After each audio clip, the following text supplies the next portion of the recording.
everybody, it's Wendy, and today we're going to make a bracelet using products from the Bargain Bead Box November 2021 edition. The theme of this month was Holiday Cheer. If you're not familiar with Bargain Bead Box, it is a monthly beading subscription service, $20, nearly $20, it's like $19.49, shipped directly to your door. You get all kinds of good stuff. And you get a coupon to use in their sister store over and over, however many times you want to, all month long. And that's every month. So for 30% off of your purchase in their store. So it's a great deal. You get a bunch of great beads. You get a great coupon to use where you can shop for other items. And I love Bargain Bead Box. I have a whole playlist of unboxings if you'd like to look. I do have a coupon code. It is Wendy2. That will get you $2 off your first month's box or your first purchase in their store, one or the other, but not both, okay? So keep that in mind. All right, so today we're going to make a little bracelet, very petite and simple little bracelet using the products from this month's box. First of all, our encouraging word for today is Proverbs 12:14. Wise words bring many benefits and hard work brings rewards. All right. Okay, so if you want to make this bracelet, you're going to need this little snowflake component that was in the box this month. I thought this was so pretty and wanted to use it as a focal on a bracelet. I also really liked these sparkly cubes. I thought they were very pretty and looked really pretty with this, so we're going to use those with this. I'm using some of the gold spacer beads. I'm using 4 of these little, I don't even know what these are. Let me look and see. Let me look on the list here. Are these the Mountain Jade? Yeah, Mountain Jade Dolomite rounds. We're using 4 of those, possibly 4. We're using some of the bead caps, 1 of the toggle clasps, and then I've got 4 size 2 crimp tubes and 4 5mm wire guardians and a strand, which we're going to be cutting in half because we're going to separate this, of 7-strand bead-along bead stringing wire, okay, in matte gold. All right, or satin gold. So what I am going to do first is go ahead and cut this in half. It doesn't really matter how long. I mean, I can't really give you a measurement. It depends on what your own wrist is. My pieces, when I get them cut in half, I have a tiny little wrist, and you know, it's a pain when you're trying to make bracelets because you can never use all the beads you want to use. But I've cut it into 6.5-inch lengths. Okay, so the first thing we're going to do is we're going to take our little snowflake here and we're going to crimp and we're going to attach this right to it. So I am going to take a crimp tube and put it on my wire. And then I'm going to use my wire guard and I'm going to take my wire right up through one side.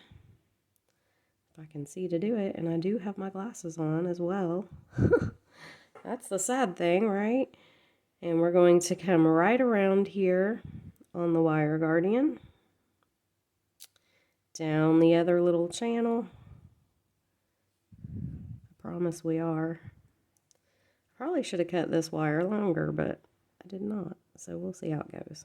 And my crimp bead fell off. Okay. So here we go. You want to get this on your wire guardian, pull it up tight, put the crimp tube back on that just went rogue and fell off. All right. And so here's what you've got. You've got your wire. It is going around your wire guardian and both channels, and your crimp tube is on one side.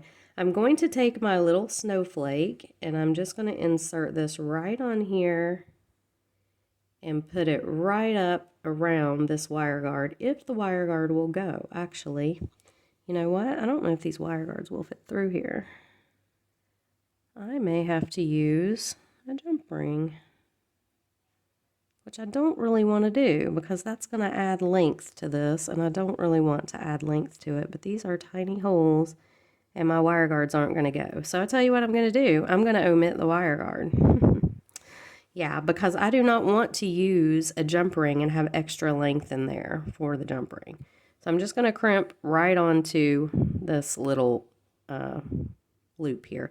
Now the thing is, if you're really tough on bracelets or something, you're going to want to use a wire guardian and a jump ring. if you're not tough on bracelets, I mean, I don't wear jewelry all the time anyway because I don't really go anywhere hardly. But if I was wearing this all the time or selling this, I would definitely want to use the wire guard to protect this wire from fraying. But since I'm not, and since I'm just going to be making this for myself, I'm just going to crimp right on. But I tell you what I probably am going to do. I'm going to exchange that beading wire out for the 19 strand instead. And that way it will give it a little more. The 19 strand is a thicker, stronger beading wire. 7 strand is thinner. 19 strand has 19 strands of wire wound together inside of this. The 7 strand only has 7, so this will be stronger. So I'm going to exchange it out for the 19 strand since I can't use my wire guardian. If you can use a wire guardian, your 7 strand will be just fine, okay? So here we are. We're going to go through the loop with our 19 strand beading wire, and I am going to put it through the crimp tube. So I've got the crimp tube on one side, I've gone around my loop there, and I'm just going to take my crimp tube right up through, and so now I have both pieces going through my crimp tube. I'm scooting this all the way up here. Now, if you can, make sure that your wires are not crossed. You kind of want your wires to be separated like this. And we're going to take our crimping pliers. Okay.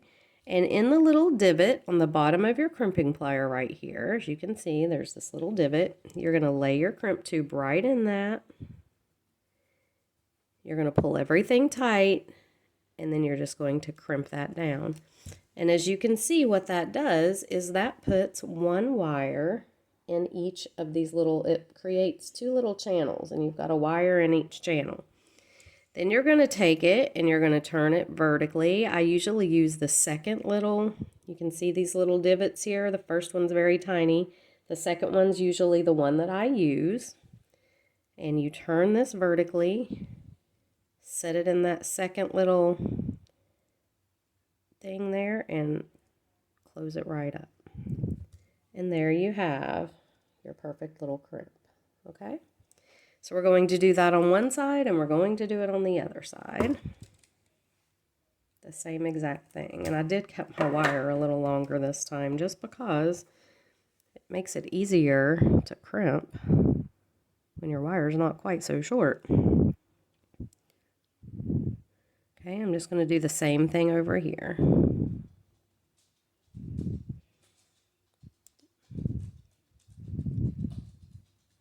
Just like that. Okay, scooting it up. I want to get it up as far as I can because, like I said, I want to have the room for my beads. It's always an issue with me in bracelets. I just have a tiny wrist, and it makes it really hard to get all the beads on there that you want to get. You have all these really pretty beads, and you can't use them because your wrist is so small. So I try my best not to use up the space for the beads with things like wire guardians and such if I don't have to. Okay, so there we go. You can tug it. It's very tight. It's fine. So what I'm going to do now is I'm just going to start beading. I'm going to take one of my metal spacers, and you just want to put this over this little tail. Okay, and then I'm going to use probably, I think I'm going to do 3 cubes. So a metal spacer and 3 cubes. Really like these cubes. I think they're very pretty and sparkly. And do I want to do 3 or 2? I think I'm going to do 3.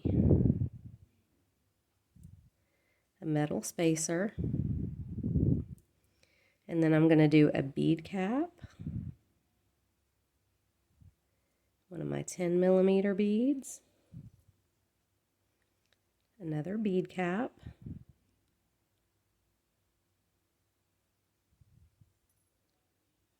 Okay.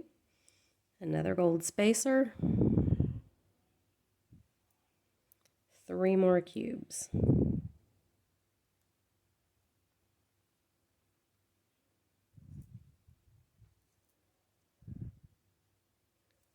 Okay, just like that. And I'm going to do another gold spacer,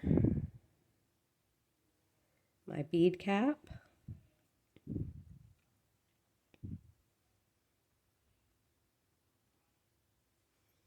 my 10mm bead, my next bead cap, and a gold spacer bead. Okay, now I need to measure. All right, so here's what I've got so far.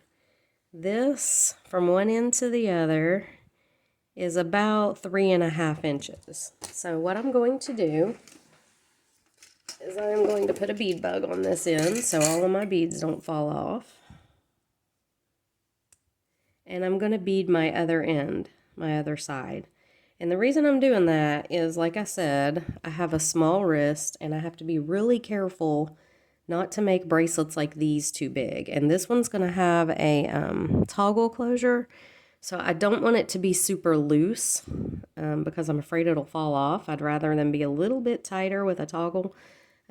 So I just want to make sure that I get this the right size and it's not too big or too small, but normally too small is not my problem. It's too big. So I'm just going to bead this other side the same, and then I will measure and we'll see where we're at. Okay, so does that bead cap not have a hole right now? Oh, it does. Couldn't find it. No, it doesn't. That's weird. That bead cap doesn't have a hole directly in the middle. I can poke one, but I won't take the time to do that on camera. I'll just pick another one. All right. There we go. I'm sorry for my voice. I have been sick for, it seems like weeks. And I just can't seem to get over it. I don't know what's going on, but I'm just kind of run down. I can't seem to get better completely. All right, now I do want to make sure that that's not doing that. There we go. All right, and one more of my 10mm beads here. Find another bead cap. They're all stuck together. There we go.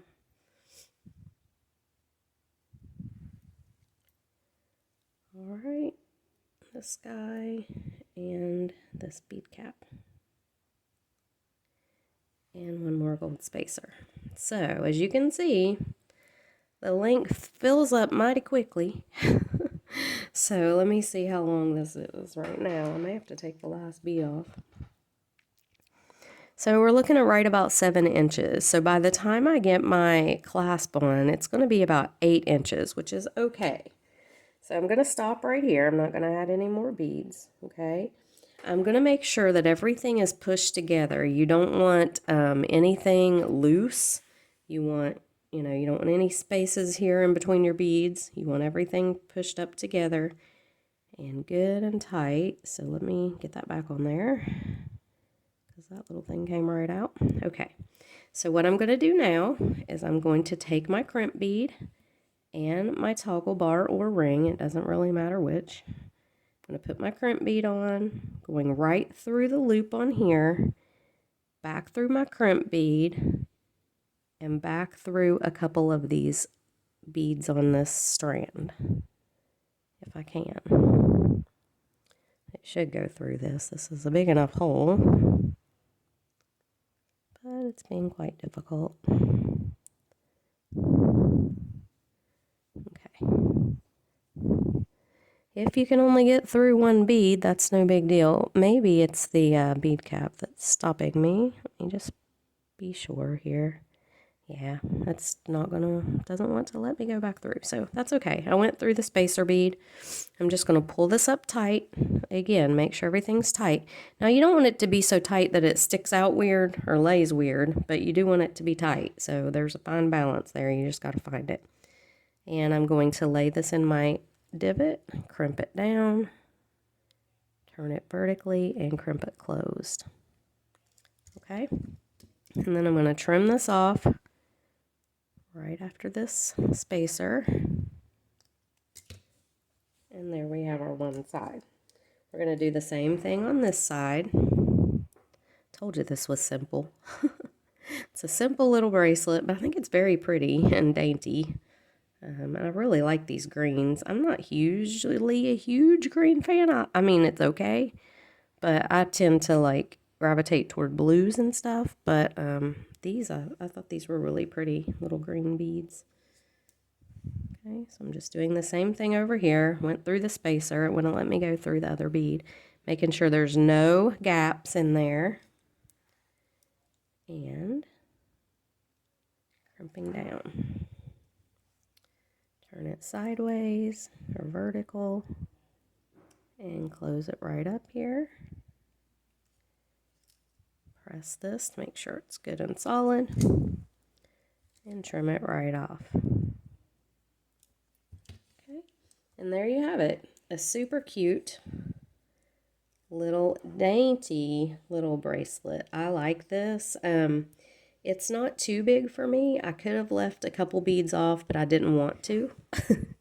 That's my problem that I'm always running into. So it is a little bit loose, but it's not like, you know, it's not like floppy flop loose. It's okay. So yeah, I think it turned out really cute. I love, love, love these beads. They're just so dainty and pretty.